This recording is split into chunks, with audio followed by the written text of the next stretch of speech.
కొంతమంది చాలా విచిత్రంగా ఉంటారు మిత్రమ్మ. వాళ్ళకి డబ్బులు అవసరమైనప్పుడు మాత్రమే మనం గుర్తొస్తాం. ఇచ్చేదాకా ప్లీజ్ ఇవ్వండి అంటూ మెసేజెస్, ఫోన్స్ చేస్తూ ఉంటారు. తర్వాత మనకేమైనా అవసరం అనిపించి వాళ్ళకి ఫోన్ చేస్తే కనీసం ఫోన్ కూడా లిఫ్ట్ చేయరు. ఫీల్ అవుతాం.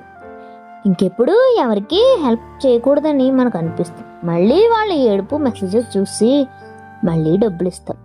పదే పదే నమ్మి మోసపోయే కంటే మొహమాటం లేకుండా డబ్బులు లేవని చెప్పడమే మంచిది మిత్రమా. డబ్బులు ఇవ్వకపోతే ఫ్రెండ్షిప్ లేదు అంతే. నీతో స్నేహం ఎక్కడుంది? నీ డబ్బుతోనే స్నేహం అని కళ్ళు తెరుచుకో మిత్రమా. ఒక నిజం చెప్తాను, గుర్తుపెట్టుకో. నువ్వు మంచోడివైతే గొప్పోడివి కానివ్వరు.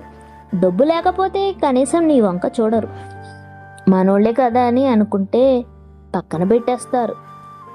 కలివిగా మాట్లాడితే సోది అంటారు. మొత్తానికి నీలా నువ్వుంటే అసలు కూడా జీర్ణించుకోలేరు. ఇది కలికాలం మిత్రమా.